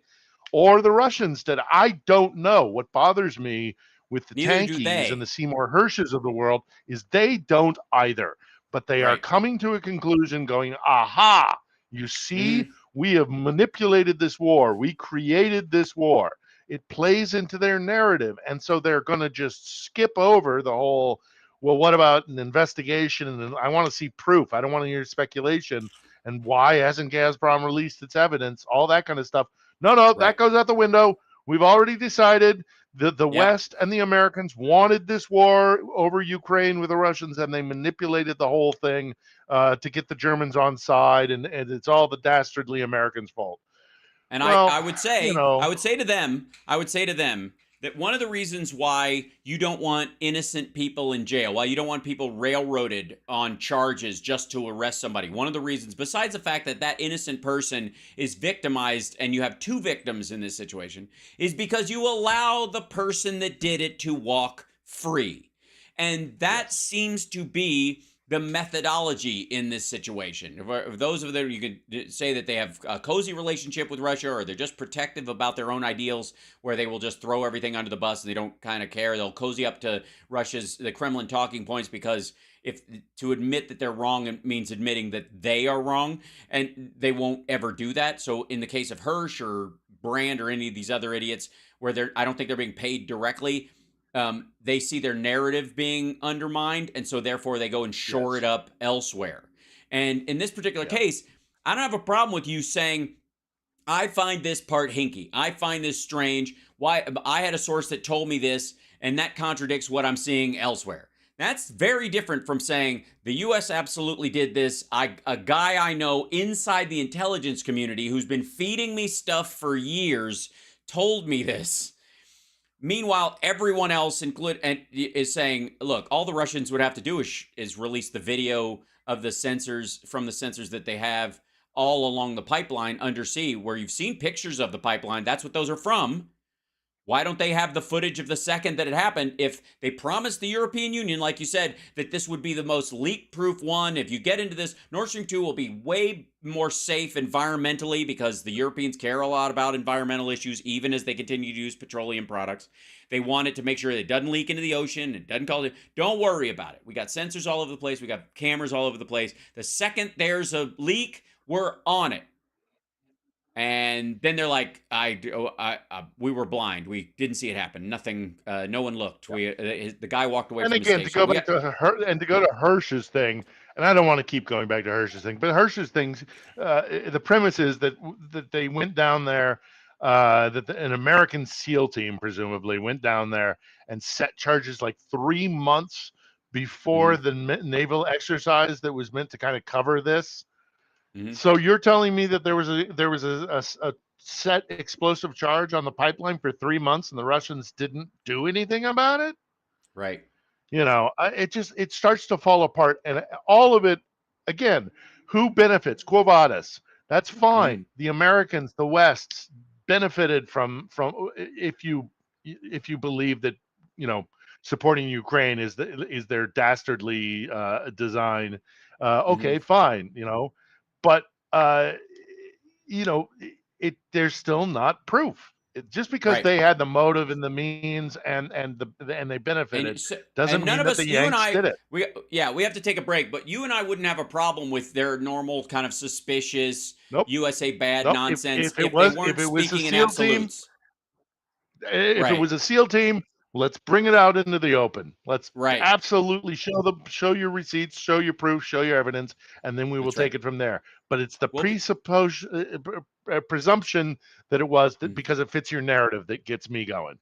Right. We'll be back right after this. It's the Hal Sparks radio program, Mega Worldwide, on WCPT Radio, Chicago's Progressive Talk. Yeah.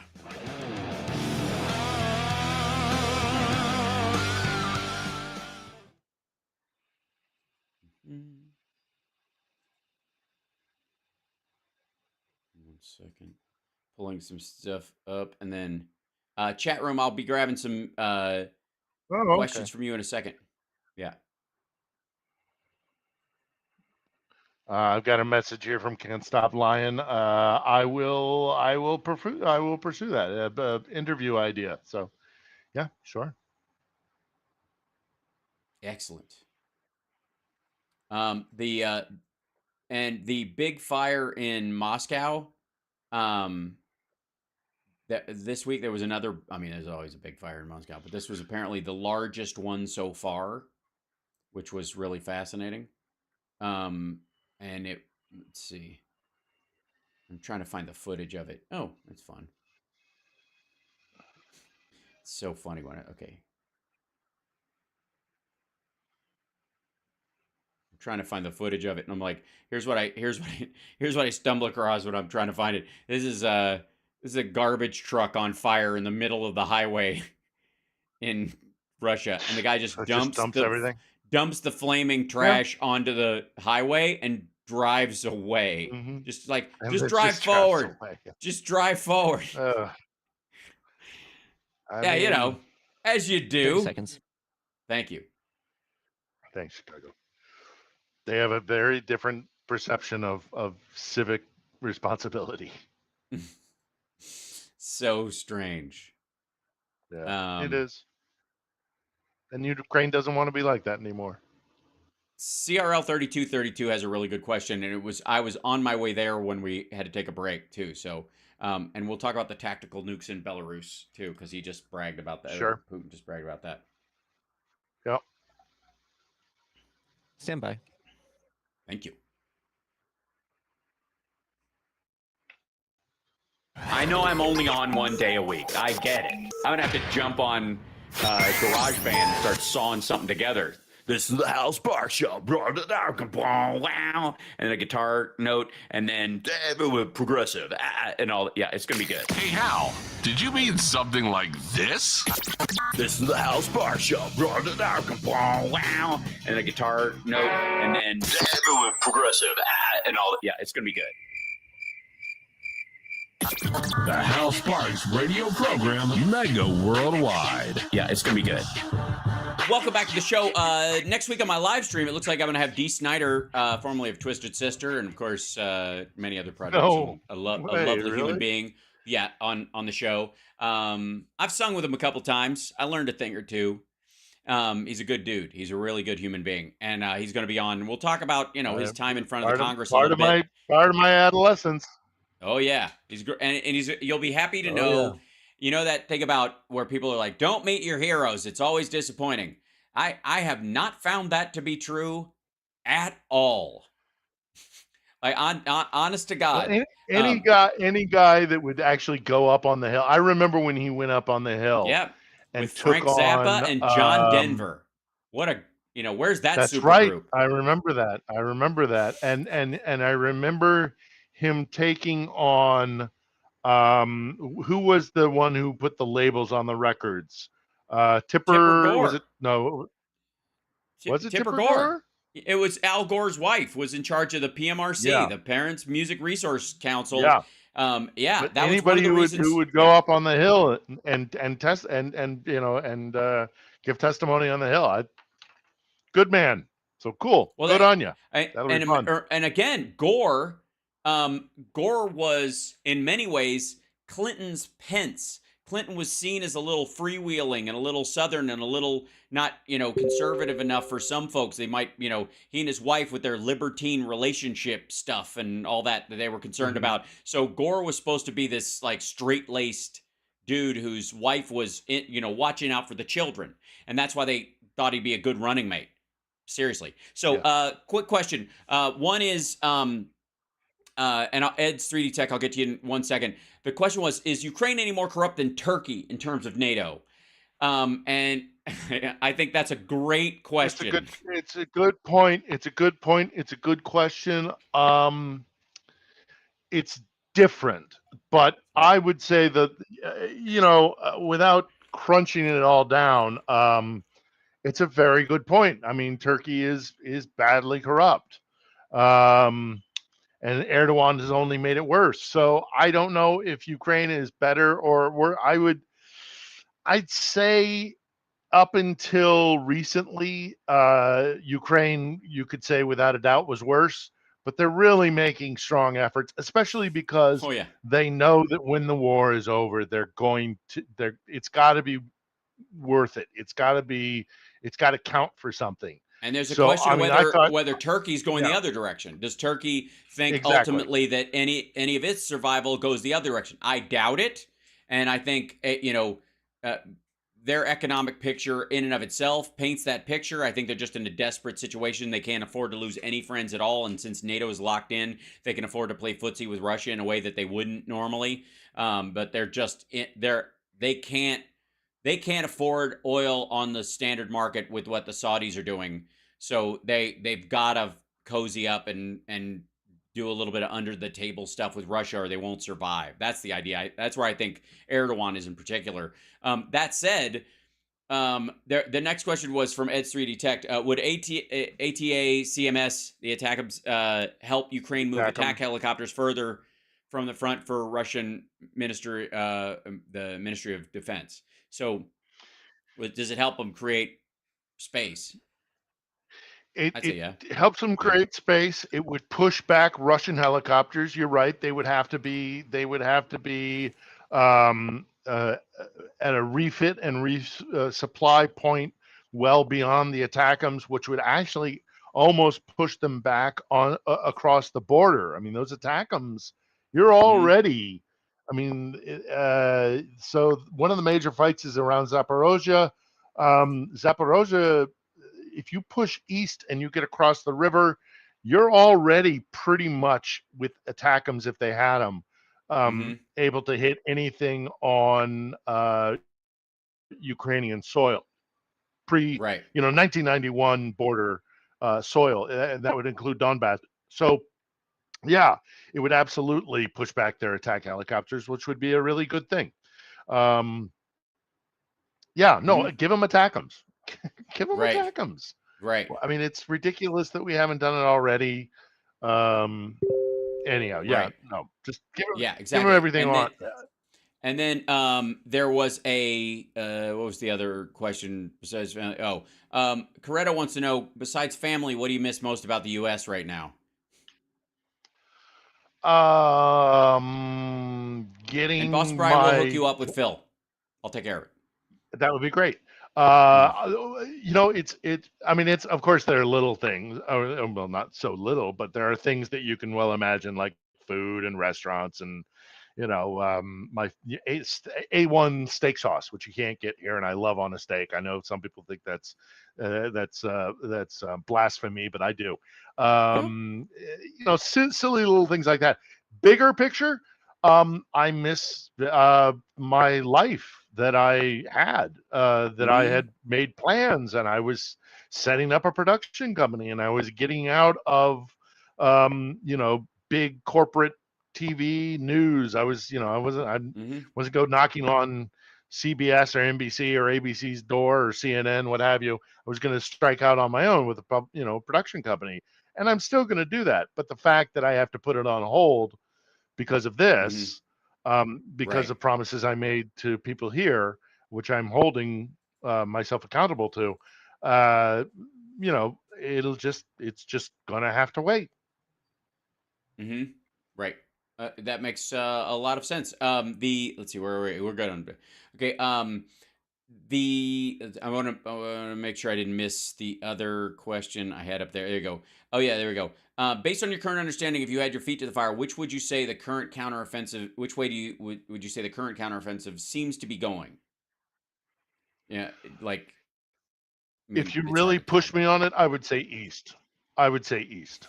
I think the going for Mariupol from Zaporizhia, that's that's the one that sure. you really want to succeed.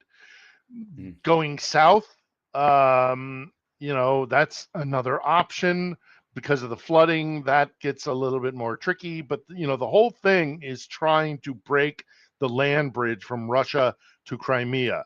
And so you're Right. either going to, the I think it shortest meant distance is just basically, success-wise too. I think also what's success-wise. being, Yeah, what it's is going. being more successful right now.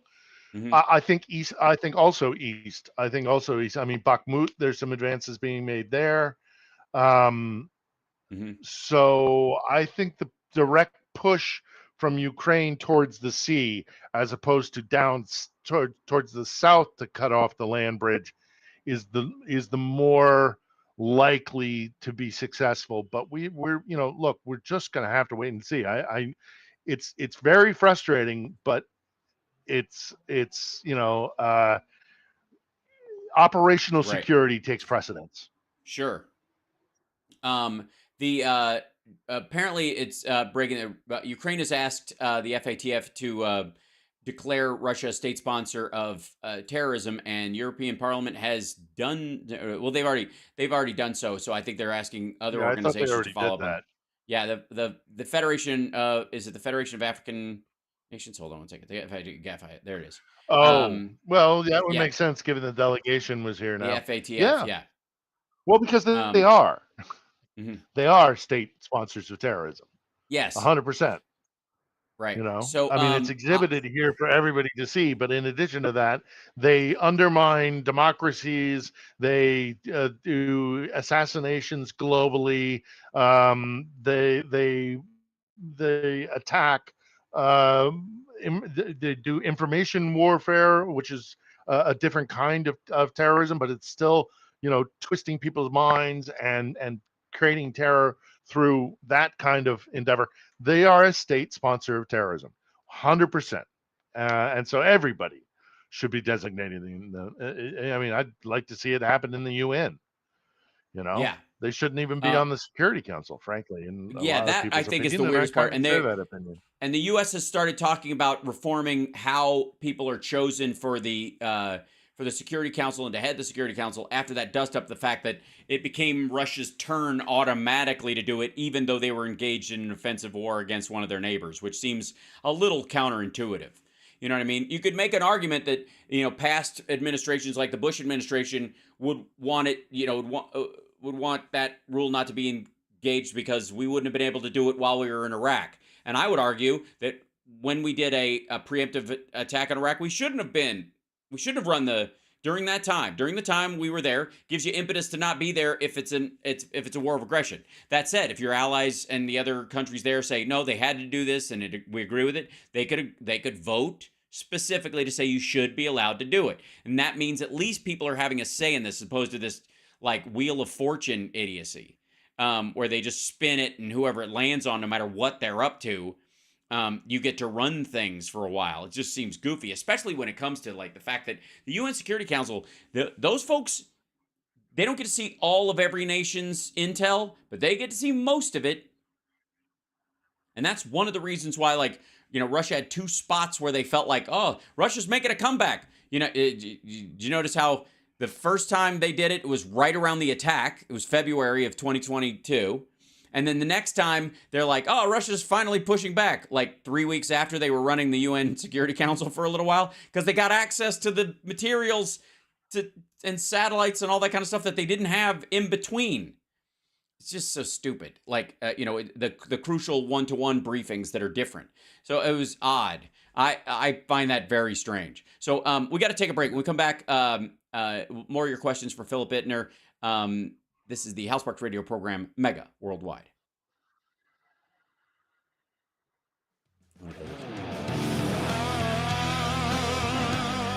It's a good point.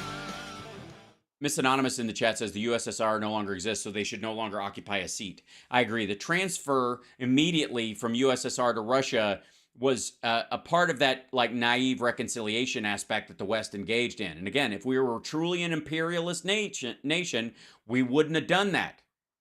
We would have taken over Russia when it was down and pushed them off and made them come to our begging bowl to get back in the UN or back in charge of that stuff. But we didn't. We gave them every benefit of the doubt. Everywhere. Ugh. I was thinking about that earlier in the day. Actually, something related to that is that there's this perception globally. I think. Okay. Okay. We coming back? Nope, we're good. No. Is this misperception really that Russia and the Soviet Union were one and the same? In the Soviet Union, Ukraine was one of the largest republics and a republic that carried a lot of weight and did a lot of the fighting in World War II, a lot of the fighting in Afghanistan, made the food, participated, was a major part of the Union. And, all of Russia's victories in the 20th century were because it was part of the Soviet Union. And that doesn't exist anymore. And so Russia is not as formidable as the USSR was. And the sooner we start to realize that, the better. Right. Same thing with China. And arguably effectively the 5 nations that became China, that was at a different time in human history too. The idea that they were the power, what it meant to be a powerhouse at that time is very different from what it means to be a powerhouse now. The same thing is true of Russia and the USSR. Especially going into the future, man, where we're information technology based as a species. Thank you. I am happy, you are happy, let us be happy together, whether the weather is cloudy or sunny. I will always be your funny honey bunny. I am lucky, you are lucky, let us get lucky together, whether the weather is cloudy or breezy. I'll be there to say, hey, come on, let's take it easy. 'Cause isn't it nice to have the friends that you do? And isn't it nice that the sky is so blue? And isn't it nice to say I love you, chugga chugga choo choo, woo woo.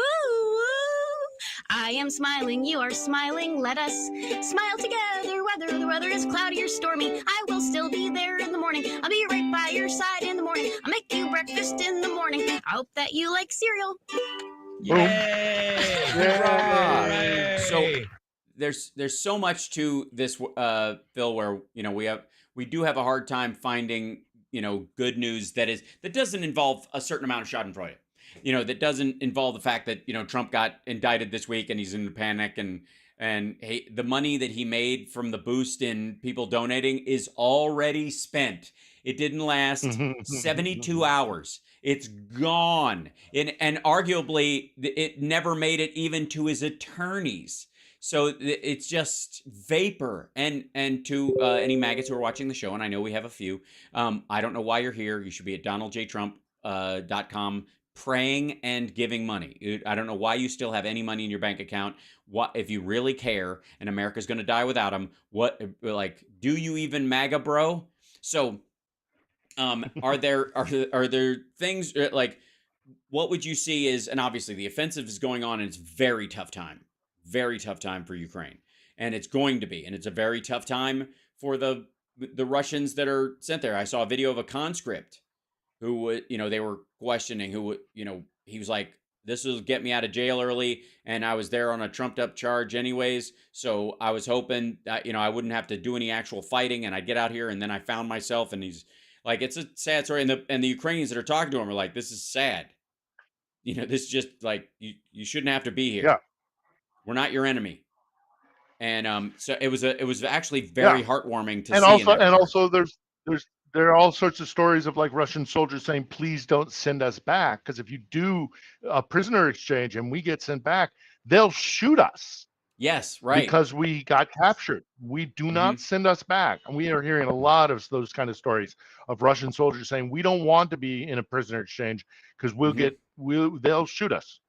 And they probably will. If there is there are not a lot of happy ending stories. It's been a pretty miserable week. But did you see just today the video released of Prigozhin eating his swallowing his pride, eating crow, and going and submitting his paperwork to place the Wagner group, the PCM, or personal, Yeah. was it PMC, Personal Military Corporation? Anyhow, there's a new law in Russia forcing them all to come under the umbrella of the Ministry of Defense, and Right. begrudgingly Prigozhin had to do it. And there's a funny little video to watch with him with his head hanging low, having to go Right. to I think it's a St. Petersburg registration office and submit his paperwork to put Wagner Group under the control of Shoigu. He probably didn't like that very much. So there's a Right. little bit of Schadenfreude, but there's a happy ending for you. Yeah, I think that works. And Whatever. I I can, think. Yeah. Go yeah, ahead. and I can give you a happy ending. I can give you another happy ending. Because you want to look at the silver linings of every cloud. Yeah. So Putin moving nukes into Belarus, lots of consternation about that, but it's a storm in a teacup. I know we don't want to take nukes lightly, but it's an indication to me, and also the conflict that is growing between Lukashenko and Putin about who actually controls those nukes is interesting to me. But what the reason why I say there's a silver lining is because he's clearly he's having to do things like that because he knows he's losing, and it is still saber rattling. I'm sorry, but the day that Russia uses a nuclear weapon is the last day that Russia is effective as a military force. Because the second they use a nuke anywhere in the world, unless they go Everybody full leaves. bore, Everybody's out. Right. unless they go full bore, they are the bad guys. And nobody's going to defend them. And NATO will go, we're taking all your toys away, and done, enough.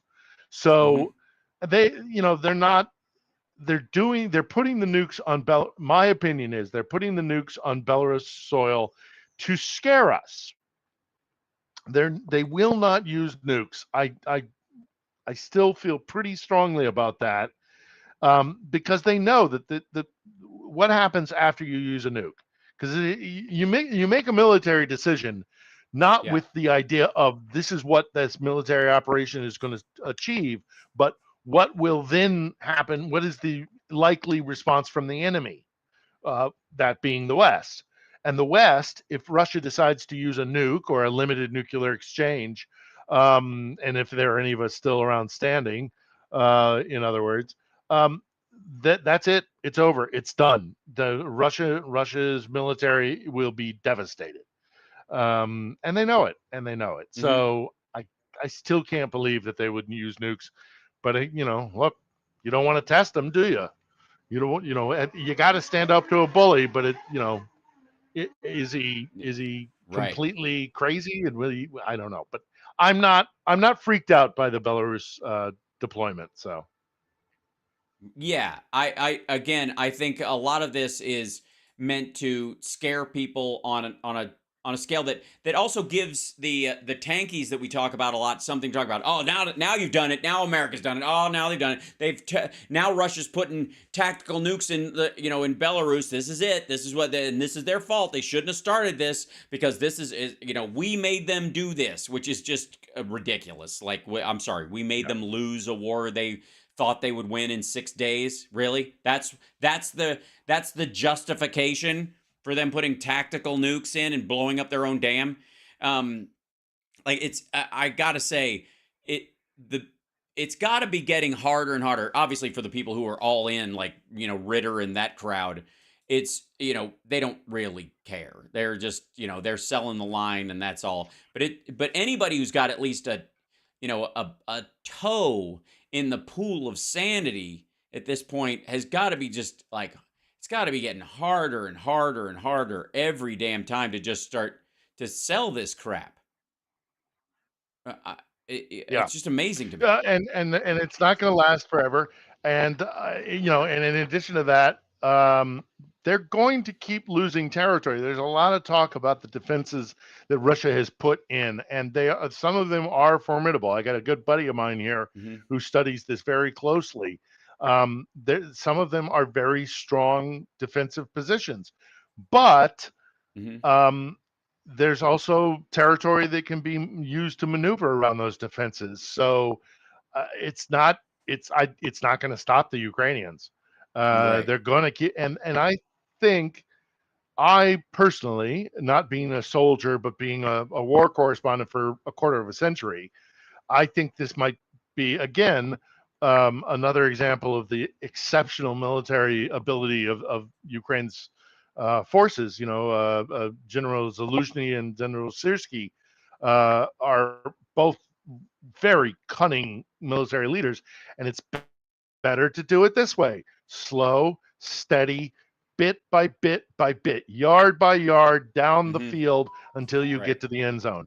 This is a running game, and it is all about getting 2 yards here, 5 yards there, get to that 10-yard mark, then pick up the ball, start again, 5 yards, 6 what yards. they're also pushing back against is the entrenched aspect of the Russians dug in. They invaded quickly, dug in, built trenches. So you're going to have to move slowly across land with mines on it, and one that's been trenched anyways. So what you're going to want to do is get to the other side of those trenches at a measured pace and evenly. Once you clear those, the chances of the lines behind there being mined in any significant way, or reinforcement being, nobody digs trenches 10 miles behind their other trench unless they think they're going to have to fall back at some point. And since the Russians have been, like, they run on macho, I don't see them doing it anytime soon. I don't see that. Why would they build another line of trenches behind their trenches unless they're like, we might need a place to go? Because they did this all at once. They did this in a lightning attack, essentially, on that part of the country. We're out of time, and I want to say, Phil, thank you so much for being here. We'll put you in touch with Boston Brian. I look forward to what you guys come up with. Yeah, we'd love to. We'll make that happen. Sure. And everybody else, don't forget to like, subscribe, support the show. Subscribe to Phil's YouTube channel. Absolutely. Subscribe to YouTube, Phil's YouTube channel. And, of course, like, subscribe, give a thumbs up, support the show in any way that you can. And if you can't, I'll see you next Saturday anyways. Take care of yourself and take care of somebody else. We'll see you soon.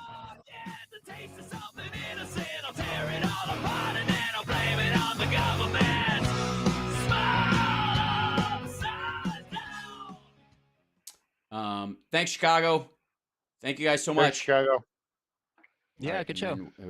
Absolutely. And then, whoops, Phil, there you go. All right. Thanks so much, much, brother. Streaming? Are you still streaming, or are we completely off?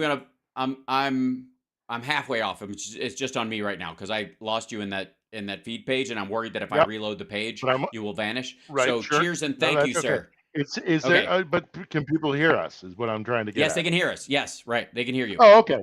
Then I'm going to keep my interview guest a secret. Good. Okay, all right, cool. guys. I'll talk to you later. I'll see you on Wednesday. Talk to you soon. See you on Wednesday. Thanks so much. Take care. Okay. All right. All right. Yep. Bye-bye. Bye. And thanks so much, chat room. Hold on, I'll leave this one. There we go. And we'll get out of that guy. And there we go. And chat room, you guys are awesome. Let me get you guys back in here in 1 second so I can say a proper goodbye. There you are. Hi, everybody. Thanks for the Happy Father's Day. It's very nice. My boy is here with me, so it feels extra super good that he's here. So thanks. It's gonna be good. It's gonna be a nice weekend. Anyways, oh yeah, and one more thing. My QNut roommate told me yesterday that Russia Putin is winning. I asked what is being won. He played that. What do you mean? I simply said he lost the war a month in. Right. He won his 6-day war because he's still fighting it after 15 months. The whole goal was to kill 250,000 of his own men, and then the real plan starts. Camera ended. Camera ended. All right. Yeah, his name is Camden. Anyways, that I just have to say for the record, good show today. Thanks, Boston Brian. Thanks, Phil. Thank you guys for being here. Like, subscribe, give a thumbs up. All that stuff, comments and stuff, and all the things that they tell you in YouTube school. Do that stuff. Help us. Happy Condom Broke Day. That's not my birthday. Oh, I see. That's not even his birthday. What? Simmer down. This might come as a shock, but some of us want kids, and more kids at that. Anyways, much love to you guys. Take care of yourself and take care of somebody else. And I will see you on, let's see. Oh, the